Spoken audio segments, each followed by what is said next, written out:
Okay, we're ready? Okay. We'll have call to order. Roll call. Mayor Parker? Here? Committeeman Jacobs is absent. Mr. Strecco? Here. Ms. Christie? Here. Mr. Delius? Here. Chairman Gutschall? Here. Vice Chair Leonard? Here. Mr. DeGiovanni? Here. Mr. Zupnik? Here. Mr. Travaglini? Here. And Ms. Patras is absent. Adequate notice of this meeting of the Bennington Township Land Use Board was filed with the Township Clerk and sent to the Burnasville News and to the Courier News to all subscribers and posted here at the Township Municipal Building as of January 12th, 2018. Okay, please stand. We'll salute the flag. Pledge allegiance to the flag of the United States of America and to the republic for which it stands, one nation, under God, indivisible, with liberty and justice for all.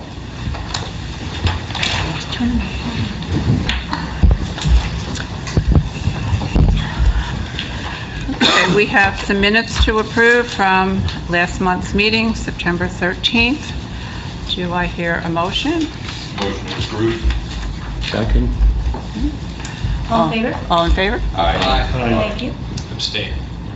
Abstain. That was Mr. Leonard. Yeah. And also Ms. Christie. Abstain. Kathy. Mhm. Okay, we have a resolution that we also need to approve for Lamington River Farm, 2018-014. Everyone's had an opportunity to look at the resolution. Need a motion? Approved. Second. This would be Mayor Parker. I think this is what it does, right? Last week? Yeah. Or, Okay, no, you sorry, I had weren't to- here. Chairman Gutschall? Yes. Mr. DeGiovanni? Aye. Mr. Zupnik? Aye. Mr. Travaglini? Aye. Mr. Patras is absent and Mr. Jacobs is absent. Oh, my apologies, I was looking at the wrong one. I will say aye. Okay, thank I you. was looking at the wrong one. I thought that was... And you didn't call on me? No, I have it here that you were not there, so Really? Yeah. Fiddler's elbow, For Fiddler's Elbow for the 13th? the kitchen. Thought I was here. I was not here also. I have to yeah, abstain. I have you as not being, Thank you. I remember hearing all about it. About the kitchen? And you were here for the kitchen? I'll have to erase it. Take down how he would vote and we'll check. So how would you vote? I would vote yes. Good. I'll put 2 Okay. minutes, yes. Okay. Thank you. Okay, this is the time when we ask the public if they have any questions or comments that they would like to bring up that's not on the agenda. Seeing none, we will move on. Paul, I guess we have Winters for completeness. Madam Chairman, I wrote a letter dated September 27th. It included both the completeness and the plan review on this application. There were some waivers requested by the applicant, utility service letters, and the landscape / buffer plan. I have no problems with those. As long as the certificate of paid taxes has been submitted, then I recommend that the application be deemed complete. Can you, yeah, thank you. It's a little hard to hear you. Is that better? That's better. Do you want me to repeat? No, I think we heard it. Okay. So, Judy, the certificate of paid taxes get in? Okay. I believe so.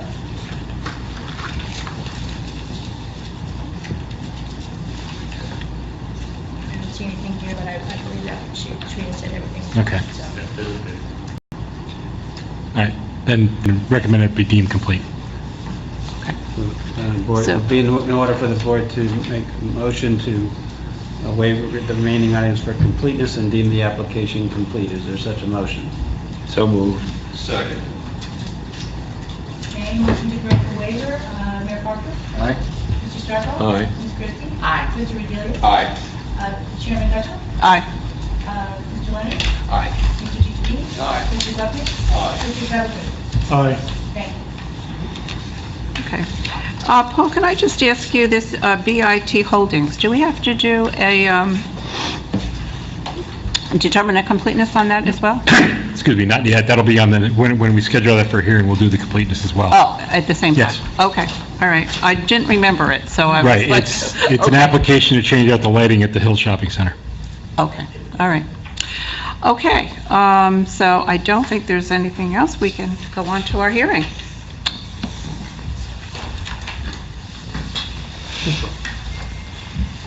Good evening. For the record, Tom Malman on behalf of the applicants, Adam and Alicia Winters. This is an application for a bulk variance for setback relief of the property 580 Spook Hollow Road. It's at the corner of Spook Hollow and Holland Road. The property's in the R10 zone, about 37 acres in size. The application requests front yard setback relief from both Spook Hollow and from Holland Road. The application proposed a new single-family home on the property. In all other respects, in terms of FAR, lot coverage, height, we're compliant. The property, if you probably noticed from the application, is in the farmland enrollment or the preservation program with the deed restriction has an exception area on it, which we'll talk about this evening. The house and the proposed improvements are all within that so-called exception area that is permitted by the deed restriction as part of the county easement. We have two witnesses tonight, Greg Yannicone to my right, Don Lyons, an architect. Mr. Winters is also here in case there are questions that you have of him. Unless you have any questions of me, I'll call Mr. Yannicone and we'll begin. Yes, Mr. All right. Yannicone, please raise your right hand.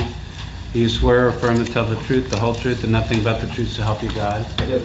And please state your name and spell your last name and give us at least a business address. Sure. Gregory Edward Yannicone. Yannicone's Y-A-N-N-A-C-C-O-N-E, and our firm is located in Chester on 460 Main Street. Thank you, Mr. Yannicone, and I believe the board recognizes and accepts Mr. Gregory Yannicone's qualifications as professional engineer. Thank you. Is there any, I think that's correct, right, Madam Chairman? Yes. Terrific. Thanks. Why don't we mark your exhibits first, Mr. Yannicone, and then we'll run through them if you don't mind? So we actually have handouts for the board, make it easier for you to see them. So why don't you just bring all of them up if you can. Maybe for the record, just describe what they are, then we'll hand them out. A1 is an aerial photograph, is that correct? Depicting conditions as best to your knowledge that exist today? That's correct.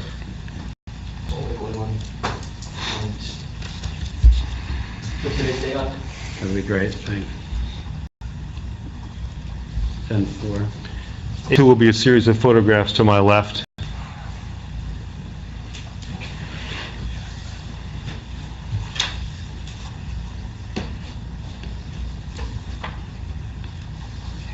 Okay. A3 aerial photograph that has the proposed house superimposed on it.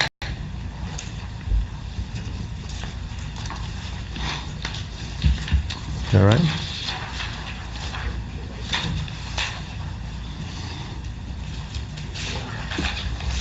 What was Okay. A3?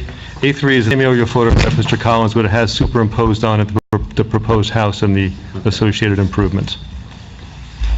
A4 is a blow-up of the, sort of the building area that shows the proposed house location. And then A5 is the same blow-up, but it shows the house at a conforming location. By that I mean conforming with the required setback dimensions in the ordinance.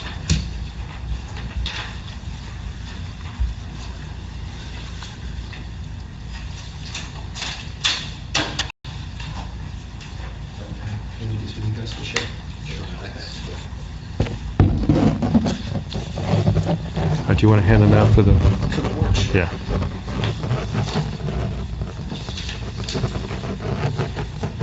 What we'll do with A2 is, we'll talk about the photos, and then I'll bring it up to you, because it's going to be a lot easier to see, unless you've got binoculars.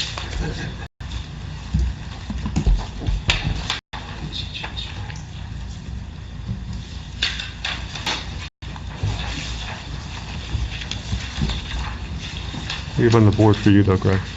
We have up Oh, here yeah, okay, that's for the first one. for you. All of them are there.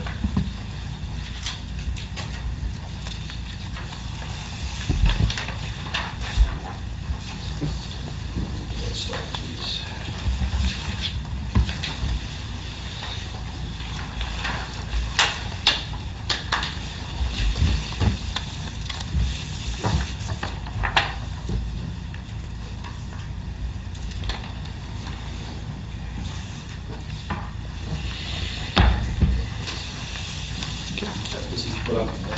This is A1. Can we share? Let's see, I think I wrote a bunch of them, so hopefully we got out. Oh, okay. Share anyway. Thank you.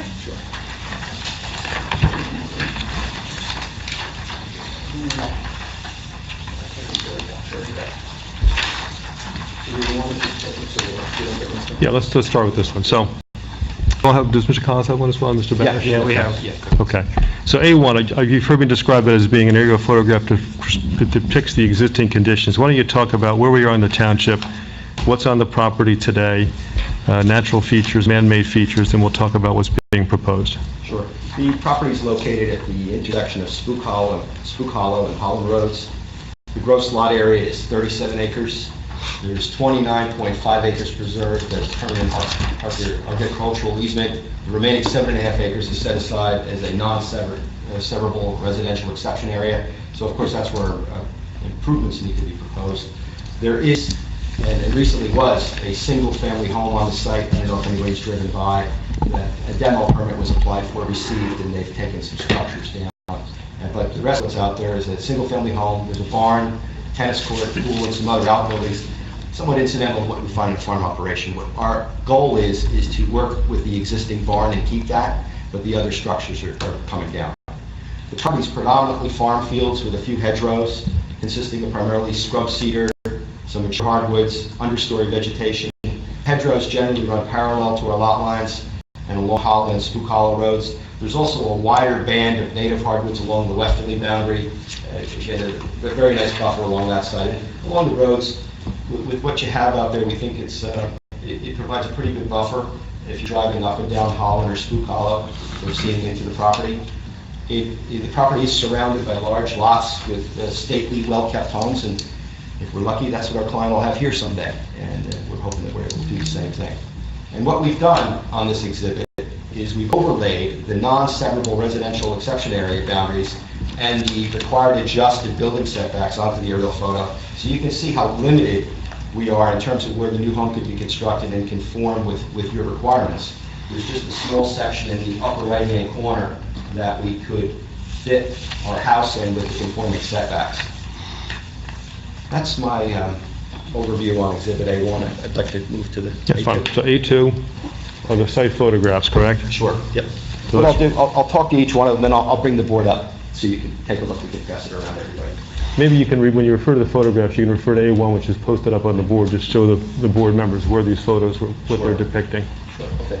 A1, A1 is, this is A1, and what A1 is we're driving down Swallow, and we're coming back towards Holland. That's where you come up to the property. You can actually see the barn when you drive down. I was actually out today, and you can still see when you take a look at that. A2 is if I keep driving down Spook Hollow, that's where the front driveway entrance is, which is going to remain. It has to because of the restrictions on the ag easement. So that's not going anywhere. And then ultimately our new driveway would break in if we're successful in getting what we're looking for. This is the existing driveway opening. As I move to 3, that brings me right out to the intersection where Spook Hollow and Holland tie together, and we're looking back into the lot. You can see from the photograph, we've got some good dense vegetation. 4 is as I drive down Holland away from 206, it's about in this area right here, looking into the lot. You can see you've got trees. The corn is currently up right now. So we're looking in, it's looking towards about where the existing house was and where our proposed house would be. Number 5 is as I continue down Holland Road, what happens is you drive down Holland away from 206 and the roadbed goes down and the natural ground surface is up. When you stand there, I'm about 5'6", so it's above my head. It doesn't say much, but it's up pretty high. There's a nice natural hedgerow buffer along here you can see. And then number 6 is as I keep driving down Holland, I get to Old Dutch Road, which breaks out in this direction. And that photo is at that intersection, looking back into the back of the property. And that buffer you can see is especially dense. So along the property perimeter, there is pretty much vegetation throughout, and you mentioned this topographic change with the Right. property sloping up from the road. Right. So if you'd like, I'll bring this up and Paul, do you want to see? Yeah. Okay, great. Makes it a little easier. And don't hesitate to ask me if you want me to repeat, like, what perspective you follow, so I'm happy to answer that. All right, so we sort of covered what's there today. Let's talk about what's being proposed. So if we move to A3, which is the aerial photograph that depicts the proposed house. Maybe, okay. Might be helpful if you talk from the board, too, when you testify to that. Is that this one here?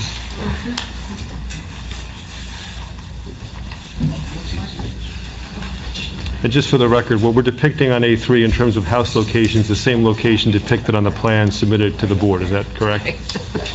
Yes.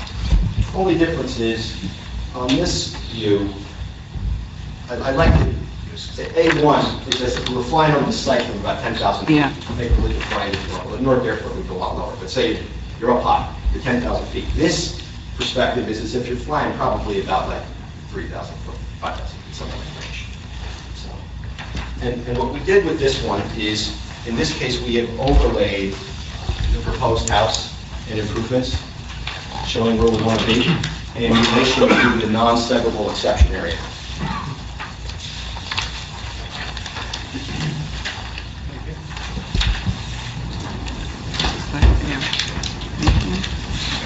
You guys look for it? Now, you've mentioned this non-severable exception area. Just in terms of where it sits on the property, it's not really centered, is it? Isn't it sort of askew to the left? It is. Maybe you can just point to that on the board. Right. So what happens is that here is, the black lines represent the property lines. As we discussed before, this left property line is Holland Road. The bottom line is where Spook Hollow is. This is our northwesterly boundary or sideline, and then we have our rear line behind it. And then the blue represents the non-severable exception area, which is not centered over the lot. Okay. Okay, so the property is in your R10 zone, as you're aware. And what our plan was is to try and locate the proposed dwelling and accessory improvements, generally in the center of the residential exception area and away from the existing proposed agricultural activities, including the existing barn to remain. We're trying to create some buffer. In this plan, we're also proposing tree plantings along sections of the new driveway where we break off the existing driveway. Right now, as you drive up, we've got, if you're a golfer and all, it's got a little bit of Augusta feel. We got big trees coming in on both sides. So what we want to try to do is with the new driveway, make that a natural boundary where the trees come up on both sides, come up to a turnaround in front of the house, and then there are tree plantings proposed in front of the house, between the house and Spook Hollow, and then tree plantings on the Holland Road side as well. So that we're trying to enhance and belt and suspenders to provide buffering for complement both the existing with our proposed plantings. So we're trying to keep it so it's visually appealing, and that there should be some trees around the house. So we thought that that would be good, and it really, in our opinion, it takes away any negative impact, visual impact. Can I interrupt you for a second? Of course. Frank, can you tell me what a non-severable exception area is, by definition, or what's the purpose of It it? can't become a separate lot, but it is an exception from the deed restriction that says only agricultural buildings and agricultural activities on the other 25 acres, the remaining land is. That's correct. This is the part he can mess with. Put his house on, do other stuff, it's not farming. With the application, we actually included the deed of easement to the county, if you saw that in there, but it spells all those things out. So in the bulk of the property, you can have agricultural uses. Within the exception area, non-severable, you can have residential type uses, house, pool, whatever. Thank you. In addition, why we picked the house placement that we did is the client would like to have a pool, a cabana, like to have a reasonable lawn area behind the house where they've got children to play. And in addition, not that we're going to do it now, but we'd like to possibly allow for a future potential sport court or tennis court. So it's not unreasonable, in our opinion, in the R10 zone to have those type of accessory uses. And it's why we think it would be good planning to have it. Right now, they'd like to put the pool and cabana in and patio and everything and have that rear yard area. And that's important back to the question about the whole ag residential component. All of our soil disturbance for what we need to do has to be inside, including lawn, has to be inside that residential component. We are not allowed, it's like a conservation easement in terms of what you can do residentially. That has to fall inside that boundary. We're not allowed to do anything other than do agriculture. And our client is buying this, not just to preserve the property, he wants the farm. He's passionate about having an agricultural part of his life and his family's life in pulling this off. So it's definitely something he's embracing and really is looking forward to being able to do. So on this A3, does it depict the proposed setbacks of the house to the two neighboring roads? Why don't you go through that? No, this A1, no, this A3 does not show the setbacks. That's going to be on. Okay. So let's continue on here, Council, the other things. Sure. One other thing that Tom did mention, I think I reinforced it, is the project complies with your overall lot coverage requirements, and all your other bulk zoning requirements are being met. So in terms of like the sizes of what we have, it's not, we're effectively not looking for coverage relief, so that's a good thing, or any other bulk setback requirements. So another factor in our house placement is based on the need to meet DEP standards for stormwater recharge. For a project of this nature, what we have to do is recharge runoff from not only our proposed roof areas, like you see in a lot of projects, guys throw a couple of dry wells in and we're good to go. But in this case, this type of project requires recharge of all your other hardscape. We have to recharge runoff from the areas that are being disturbed. It all contributes. And what that does is, especially with the size of the storm we have to size for, it requires systems which are substantially larger than a couple of dry wells. And from the soil testing we've completed thus far, what occurs is, we've got, welcome to Bedminster, we have shale. Is anybody surprised? So, and in this case, from the digging we've done already, some of that shale, I can't get as deep as I would like to, but I could put a lot deeper system in, make my volume up vertically. In this case, I've got to make my volume up horizontally, which means I've got to take up a lot more area. So when I look at where the house is where I got to get the house to fit, and where I've got to put my stormwater system, we're tight for space. Hard to believe we've got 30 plus acres, and I'm boxed into these little squares. But welcome to life. The passion is trying to manage and solve that problem. That's exactly what we're trying to do here.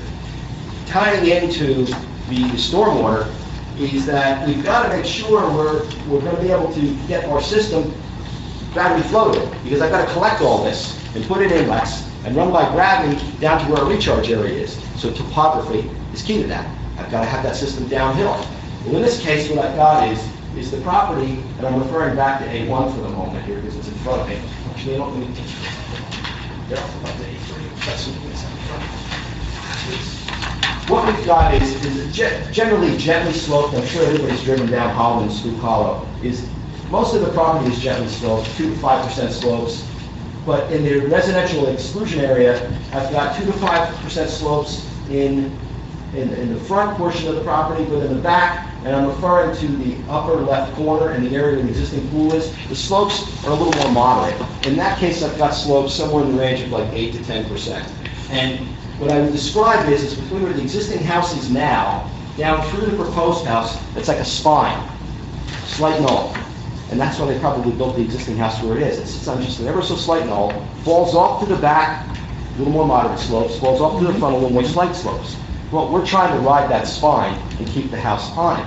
Because if we do that, I'm going to be able to more efficiently manage my stormwater runoff, reduce some soil disturbance, and get into those systems so that effectively all the water that flows, I like to think of like a continental divide, all the water that flows to the back to the Pacific goes to the Pacific, and all the water that flows to the front to the Atlantic goes to the Atlantic. By placing the house where we've done, I can achieve that. We can, and we're going to have an exhibit to show this, we can place this house in a conforming location on the property, but in our opinion, it's better planned to put it where we are. And part of the reason ties into that stormwater, because if I pick the house up and I push it back into the extreme back corner, I'm now on the other side of the Continental Divide. And the only way I can get my stormwater to work, because I'm in such a tight area, can't put it in the ag easement, is I have to raise the house up so I can get gravity flow. So effectively, I've got to raise my grades up artificially and create a scheme that doesn't fit into the natural landscape. Can I do it? I can. But I'd rather not. I'd rather work with Mother Nature gave us than create something else unless we have to. Why don't we go to these two exhibits? I think these will depict that a little bit better. Sure. And this is A4. Correct. A4. Why don't you have A4 and A5 at the same time? Sure.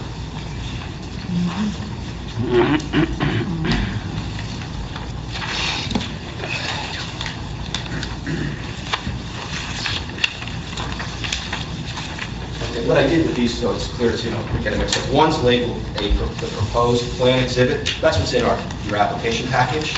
And then the second one is labeled as a conforming lot package. That one's not in your package. So just so, this is it.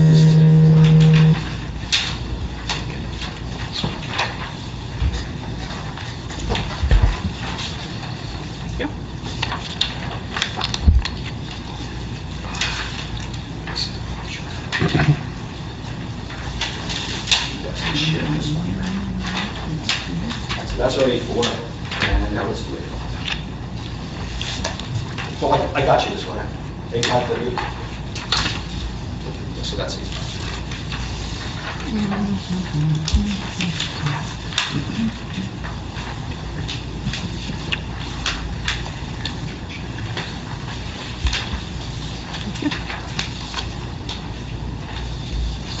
A4? Yes, correct. Yes.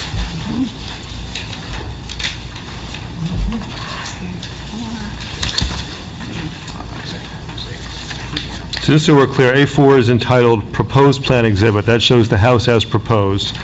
A5 is entitled Conforming Plan Exhibit. That shows the same house with with meeting the two setback requirements from the two neighboring streets. Not that? Right. Okay, so this is the plan, A4, which really gets into the numbers of what we're looking to do, what's required. And in this case, as is indicated in our plans, the proposed home is 426.2 feet from Spook Hollow Road and 324.5 feet from Holland Road. They provide, with that placement, we have a 673.9 feet setback from our westerly sideline and an 851.6 foot setback from our southerly rear yard neighbor. The required setbacks, as you're aware, are 200 feet for our front yards with 100-foot side and rear setbacks. However, of course, why we're all here tonight is because of the adjustment required by your ordinance to increase that when we have house widths that you multiply times 3, whatever the house width is. So what happens when we do that is we come up with dimensions that require setbacks of 480 feet from Spook Hollow Road and 472.8 feet from Holland Road. What we did when calculating the setback from Holland Road, when this was brought to our attention for the adjustment is we spoke with Jeff Price about, okay, hey, what do we have to do? What's the requirement? And what Jeff told us to do, because we needed the variance to come in from Spook Hollow, is take the conservative dimension of what the building width is. And what I mean by that is if you look at A4 and you look at the front left corner of the house, and what I'm referring to is if you look at the white, you have the dark, and I'll describe it. The dark green is the outside that's the ag easement. The lighter green is the residential exclusion area. The white represents where our development, the house is, the accessory structures, and where we're proposing those. So if you look in the lower left-hand corner, that's the front corner of the garage.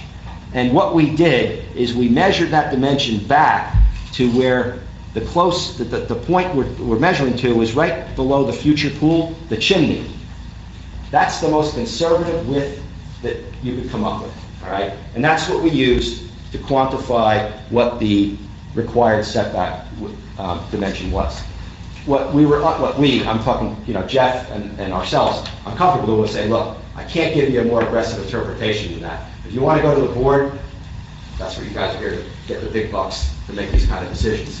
Is one other way to look at it would be still measuring from that front left corner, is if you measured back, as you can tell, the house is somewhat irregular, but if you measure to the corner that's closest to the future cabana, that dimension, that length is 135.4 feet, which would require a setback distance of 406.2 feet. So you could reduce it down.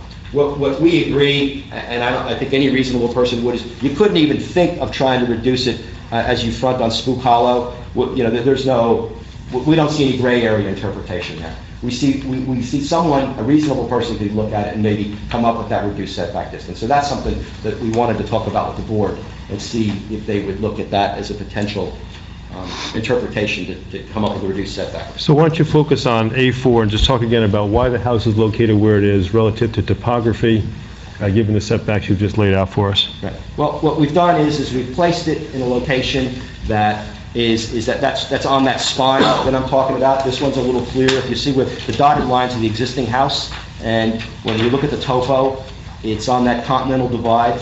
So effectively what I can do is I can manage my stormwater because I have room in the backyard area now to do that. I have room in the front yard area to do it.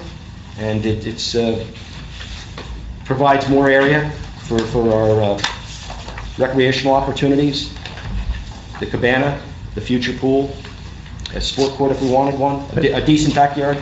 And with the improvements for drainage, any adverse impact to neighboring properties, or will it all be managed on-site? All managed on site, Okay. especially with a system like this.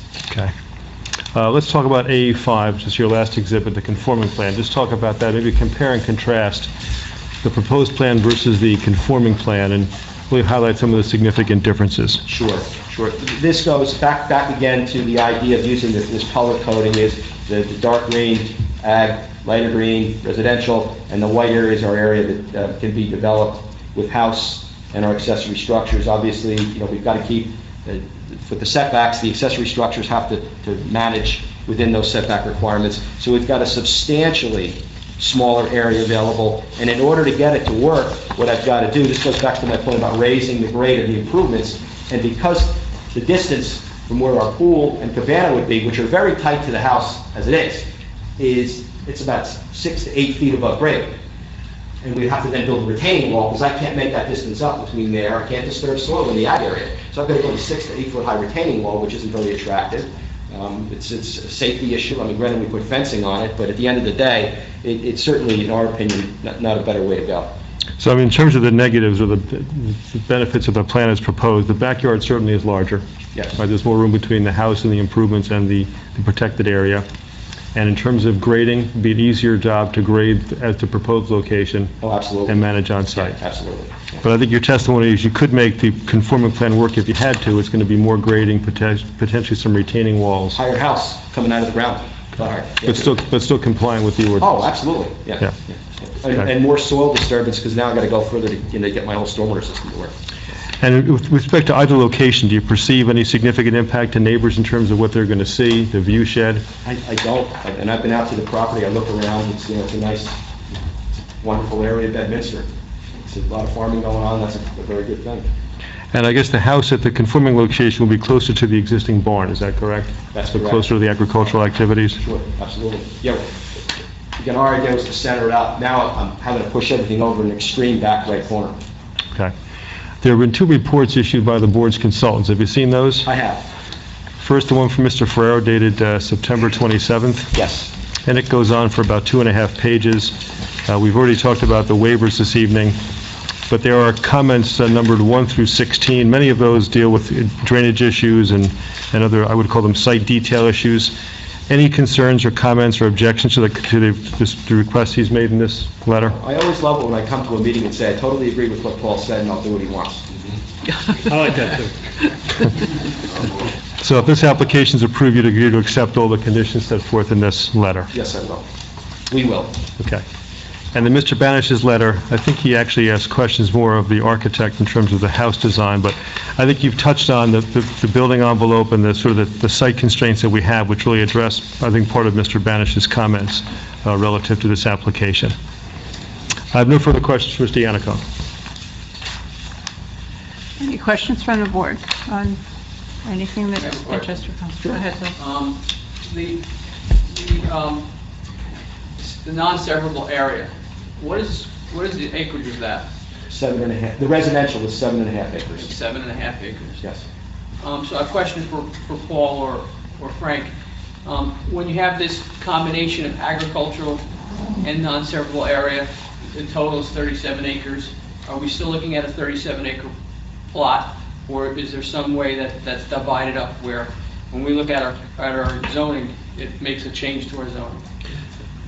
No, our ordinance under the first constraints calculations takes out conservation easements for floor area ratio for non-residential uses.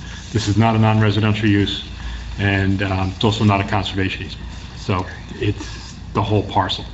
Okay. Thank Yeah, but think of it as farmland preservation easements are real property interests that preserve portions of the tract. The preserved portion is the non-exception area, the agriculture area. And that's the real property interest that has nothing to do with zoning. Okay? The lot is 37 acres. The easement is a restriction on the agricultural part and the exception part. And that's the way farmland preservation is done, so that there's a residence location that was associated with that farmland that's preserved forever. Okay, and that's negotiated by the owner with the easement buyer to try to intentionally preserve farmland, but have some sort of residential and barn use associated with the farm. If I could, too, one other comment about the whole boundary thing. We looked into trying to move that ag boundary. That's not moving. It's not very easy. It's not moving. We tried. I made calls, and it's not going anywhere. And just so we're clear, this was done before, with the prior owner. The current owner did not negotiate this transaction with the county. Any other questions from Go Mr. ahead, Chairman? Scott. Paul, Oh, you sorry. had some comments in your letter about soil infiltration and soil quality. Have those concerns been answered to your satisfaction? No, as Greg said, he's working on the stormwater, he's going to resubmit a new report. In my opinion, nothing in here is a monumental issue that can't be dealt with, but there are a number of things that need to be, Right, so that'll be contingent upon anything that gets approved? if the board approves it, yes. Yeah, we sat down with Paul after we got his review letter to make sure we're both on the same page, running in the same direction, so. Rich, you have, yeah. So if I understand you correctly, so running the length of the building, you're at a ridge of sorts, Yes. and the water would flow to the rear of the property and then to the Spooky Hollow side of the property on the other. Couldn't you just flip this building, run it along the same ridge, put the garage to the right as you approach, as opposed to the left as you approach, and accomplish a lot of what you're hoping to accomplish in the conforming plan, as opposed to moving it where you are? Well, I still would have the same issue that it would be, the setbacks wouldn't change any. How you would measure that width of the structure wouldn't You change still have to it. build it up if you push it to that You'd still have to corner. build it up, yeah. But some of the other issues that you raised about outdoor spaces and some of these other recreational purposes on the site could be accommodated with all that land to the Holland Road side of the property, as opposed to, Well, not really, because then it would be in the front yard. Right. You couldn't put those accessory uses in the front yard. so you're kind of restricted about where you do that in the upper right-hand corner, so you didn't have that flexibility. Okay, thank you. Kathy? When you're talking about building it up, how high are you talking about building it up? You know, you get it to work, you probably have to get the grade up about 5 to 6 feet above grade. You know, and then the house is built up, and your building height you measure, you know, from proposed grades, right off of the structure, about 10 feet, I think it's 10 feet off the structure, we can't building height in Bedminster. But you take it from the proposed grade, so effectively, I can build everything up, you conform, but at the end of the day, it's the same hours, and this lot, if you're on a property with a lot of slope, it might fit in there, but this is a flat lot, we don't want this thing to tower. And one other question about the Holland Road side. How much vegetation is along Holland Road that would be kind of buffering, what people would see from Holland Road to the house? Well, certainly, when you drive from Holland Road back to 206, I don't know that you'll see the house. When you drive from Holland Road away from 206, you might see some peaks through the trees, because it's definitely a little more open when you come in that direction, and that's part of the reason why we're doing some plantings, back by the house to buffer for that. Absolutely, tree plantings. Yeah, I thought that was important. And our landscape architect as well, Client's one of the landscape architect, he also is giving us guidance in that regard. Okay, I just got another picture of it, that's Sure. good, thanks. Any other questions for Mr. Yannicone? Well, I have a question for the professionals. The farmland preserved property can overlap with the non-severable area, is that correct? No. You can farm in the non-severable exception, but it's not the farmland preserved portion of the property. Well, so then how would that be reflected on the Kerwin's documents? That's, I'm not sure. What I'm sure documents? the acreage of farmland activities goes into that assessment. Well, because when I look at the tax records, it's just interesting, the residential portion is 3 acres that's assigned to the, to the portion for a residence, as opposed to whatever the acreage is minus 7. And that's from the prior development on the property, the old home. And my understanding is he goes out and looks at the property and determines this is the residential use on the lot. The balance is the agricultural use, and the agricultural use gets the farmland assessment. So as part of the new construction, Kerwin would probably review that and change those numbers? Absolutely. Okay, Yeah, it will be reassessed. thank you. Anyone else on the board? We'll open it up to the public. Have any questions for this expert? Seeing none. Okay, And then I'll call John Lyons, please. He's our architect. Will tell you about the house. okay.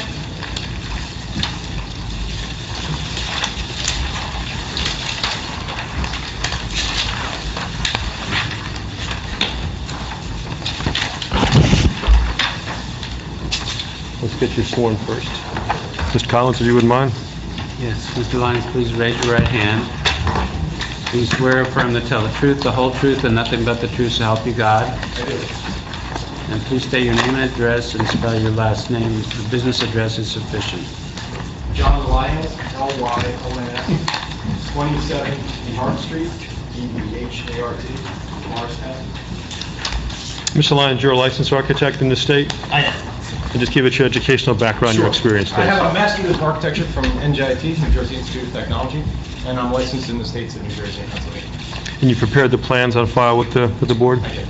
Familiar with the site and the application, obviously? Yes, And you've testified previously before planning boards or boards of adjustment in this state? I have. But never in Bedminster? Correct. Okay, The board will recognize and accept Mr. John Lyons as a registered architect. terrific. Let me mark your 2 boards if you don't mind. We have Sure. 2 more exhibits. These boards are identical to what was previously No. submitted. And you don't have to No, mark we them. won't mark Try them. to refer them by the sheet number if you go beyond them, please. Okay. Why don't you step up there, Mr. Lyons, if you don't mind? I'd like you just, if you could, briefly to describe the proposed house. We've kind of heard where it's located and why it's located, where it's proposed. But tell us about some of the significant features of the home. I'd like to direct you to drawing A2.0, which is the proposed front elevation as well as the proposed right side elevation. The proposed front elevation, this is what you would see from Spook Hollow. As you're driving in the driveway. Correct. This is the front entry. These are the entry doors with the portico. That is in line, as you drive up the driveway towards the house, you'd be coming in on that center line to the front door. The home is it's a stone veneer with brick detailing around the windows. There are traditional mutton pattern in the windows. There are transoms on the first floor to allow more light into the home. You're proposing to also go where this section of the home, from this point over, this is all actually, the front portico is 492 feet from Spook Hollow. Our required setback off Spook Hollow is 480. Where we're in the front yard is with this piece. This piece here, that is a 2-car garage, a portico share, which you see here. The 480 line actually comes through on the proposed right side elevation at this point, right through those windows. So this view on the bottom is looking really, you're in the courtyard? You drive into the house, you're standing in the courtyard, you look to your left. This is what you would see. You'd see the garage with the doors on the opposite side, and you see a portico share.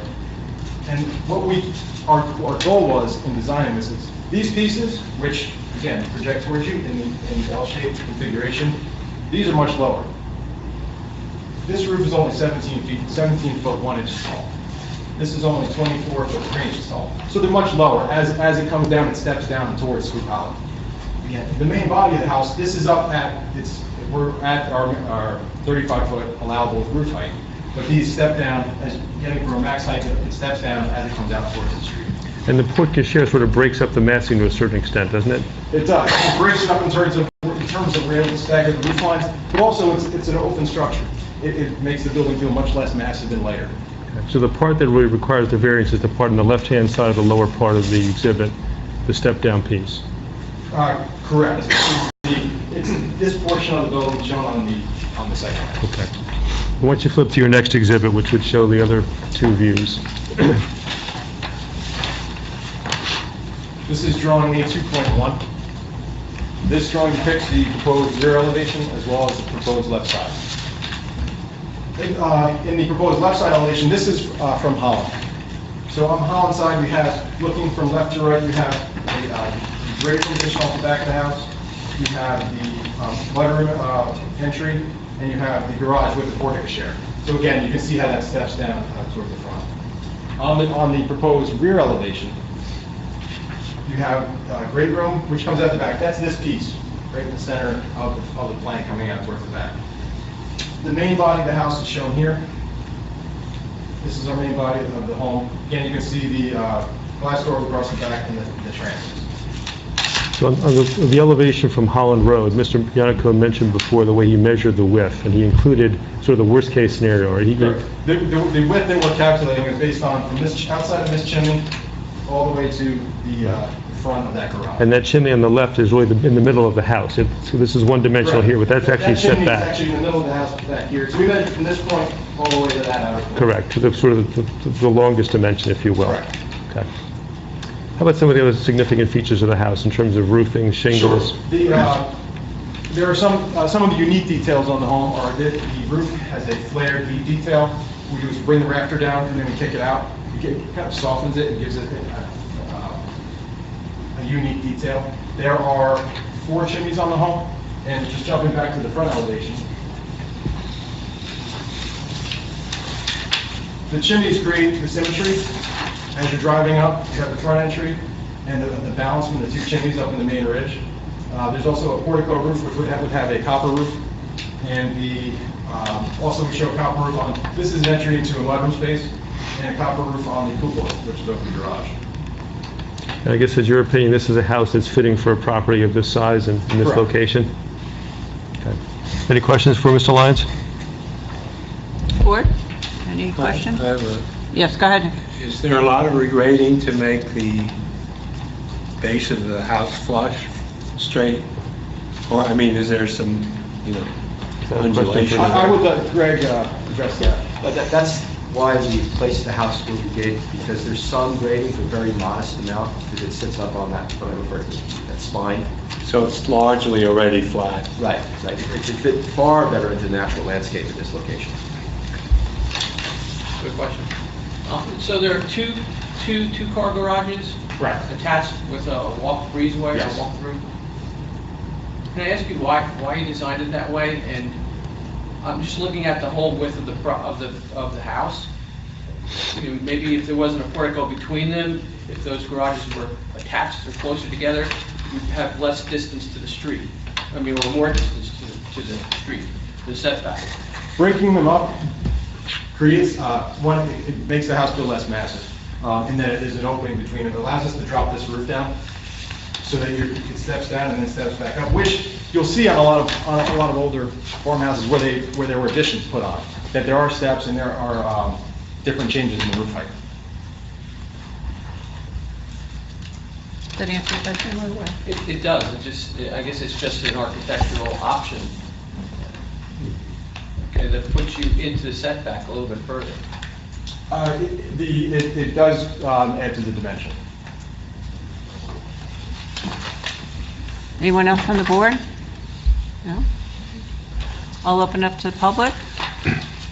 Any questions? Seeing none? Frank? No? You answered all your questions? I assume that we would draw from the architect's testimony about the apparent charm of the building, that arch that you were just asking about, would be a feature that warrants extending the building longer because it gives it some openness, like you said, and it makes it more than just a railroad train of a building. So I think that was offered as part of the support for the variance. It's a very special home, and to add certain details and character, and not to mention that, on the flip side of that, you don't see 4 garage doors in mine. It's much more attractive to have 2 doors separated by that archway than it is to have 4 all banked together. I thought that, sorry. Go right ahead. backwards here, but Paul, I thought you had a concern about the overall height of the structure.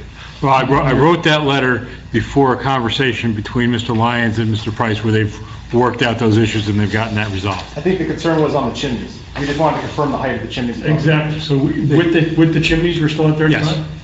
Yes, because there are provisions for allowances and chimneys, and it's been resolved with the zoning officer. Okay. Okay. Anything else, Paul? No. Yes, Nick, go ahead. Another question. On the proposed right side elevation, you have a basement sort of exit. This is the one location on the right side where the natural topography actually does allow us to have a walkout. So we took advantage of that and we were able to open up, again, this is on the one on the right side, which is shown on the site plan with the grading. How that looks. So to the right side of that walkout, is there a wall or what goes on there? Sure. To get the walkout to work, what we did is we created a series of retaining walls to get down to that walkout level, and then out to grade.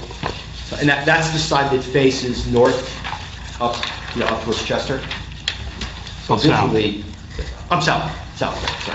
Your north arrow's upside down. I've been Okay. twisting my head around for about the last hour trying to straighten it out. Well, it's funny, because that's what came off the survey. But anyway, yes, it faces, at least we'll know, towards Hamilton Farms. Okay, that's where the walkout faces. So on this I know I'm view- geographically correct there. So on this view, it slopes down from the right-hand corner of the house down to the level of the door. Correct. And there's some structures there to keep the water from running. Absolutely, yes.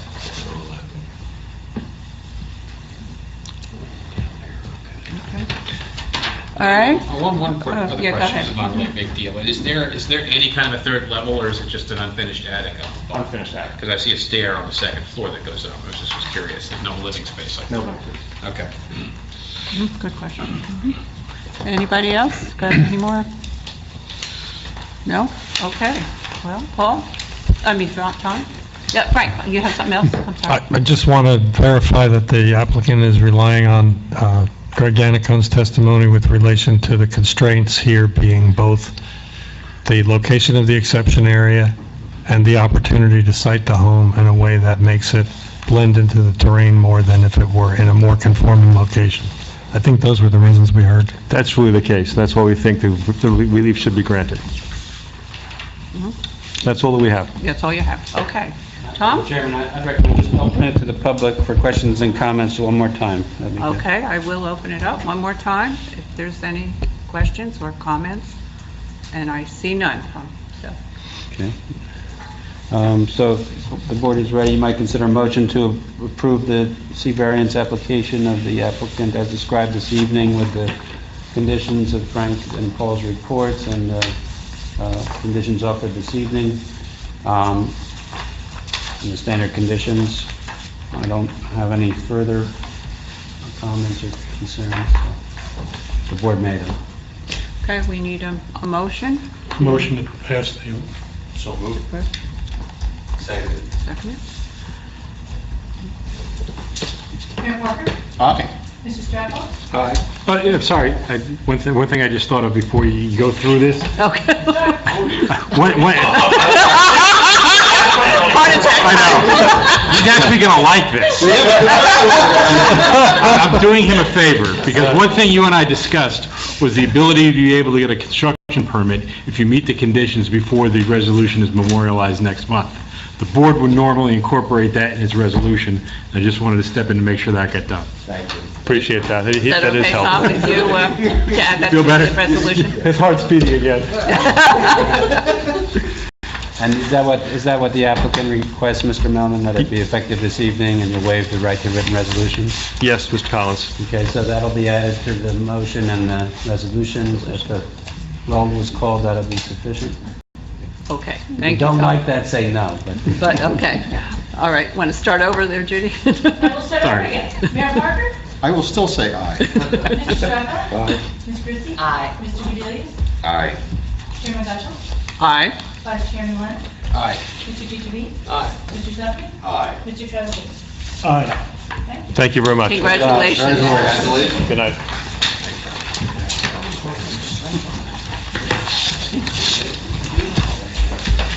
Okay, where's my, the agenda is somewhere. Oops, I lost my agenda.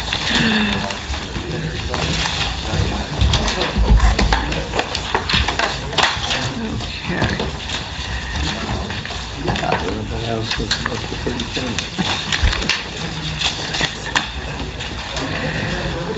Okay, so, The golf.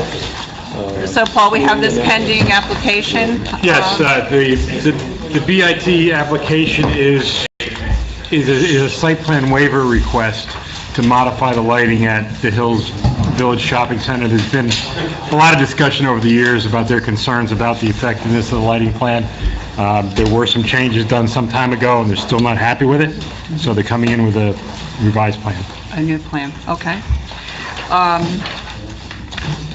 So we just have to, I guess, put that on the agenda? Yeah, in my mind, I'm thinking the first Thursday in November. It's too early, obviously, too late to do it for next week, but Yeah. we can do it the okay. first Thursday in November, Okay, so, which I believe is the 5th. okay, so we'll put it on November 4th. Paul, what's the nature of what is it they're going to accomplish by the change? Well, they're swapping out for LED fixtures that provide better illumination patterns than the ones that are out there now. We're about 2 generations of LEDs beyond what they originally installed. But at the same locations, luminaire locations, And no, there's some modifications to that as well. for better coverage? Yes. Okay, I think that's the only thing we have on right now for November 4th, but we'll have our meeting then. Next week is, we have nothing for next week. That's correct. What's the date? Is it November 4th? November 1st. November 1st. First. November 1st, Oh, November okay, I'm 1st, okay.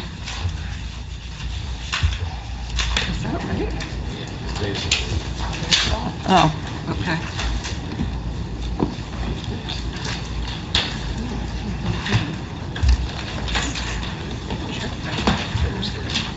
Yeah, okay. So next week, I don't believe we have anything on the agenda. That's correct. We're free, okay. So no meeting next week. No meeting next week. First, Suppose we move our subcommittee to next Thursday then?